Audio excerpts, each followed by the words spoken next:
Big one tonight, how much does Donald Trump hate the swamp? The answer is not much at all. You see, drain the swamp was just a thing he said that his campaign crowds liked, but then as soon as he got to Washington, it was almost cartoonish how fetid the Trump swamp got.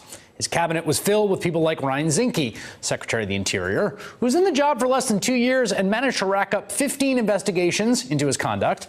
He resigned in disgrace and should be far from the swamp since, according to the rules laid out in that pretend drain the swamp executive order by the president, executive branch appointees are banned from lobbying for 5 years after leaving their government jobs. So, whatever Zinke's doing, I am absolutely sure his new work is very separate from anything he did at the Department of Interior.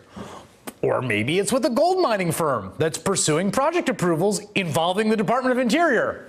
That's right, Zinke is joining the board of U.S. Gold Corp, whose CEO cited Zinke's excellent relationship with the Interior Department in explaining his hiring. Zinke, of course, says the job would not constitute lobbying. Of course not. Well, the good news is that the Interior Department has a brand new secretary now, so all those ethics investigations are in the rearview mirror, or not, and that's thing 2 in 60 seconds. So you'd think that after he finally drained the swamp of someone as conflicted as Ryan Zinke, President Trump would choose a squeaky clean replacement to head the Department of Interior. But if you were watching the confirmation hearing for his new nominee, the first sign that something was awry were the actual swamp things in the audience. Those were, of course, Greenpeace activists protesting Bernhardt, who they call the ultimate swamp thing due to his work as a corporate lobbyist for the oil industry and allegations that he kept lobbying after legally declaring he had stopped, and that he used his position to push for a policy desired by a former lobbying client. Oh, and that he blocked the release of a report showing the effects of pesticides on endangered species. Bernhardt has so many conflicts of interest, he, and I'm quoting here, has to carry a small card listing them all, according to the Washington Post. No, seriously, he keeps a card in his pocket in case he needs a cheat sheet about all his conflicts.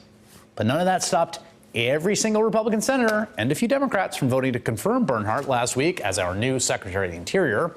That was last Thursday. And then yesterday, just 4 days later, the Interior Department's internal watchdog opened an investigation into their brand new secretary, David Bernhardt. Come on down. Welcome.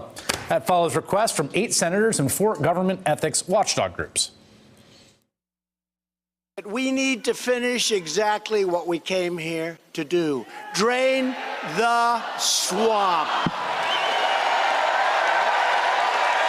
Hey there, I'm Chris Hayes from MSNBC. Thanks for watching MSNBC on YouTube. If you want to keep up to date with the videos we're putting out, you can click subscribe just below me or click over on this list to see lots of other great videos.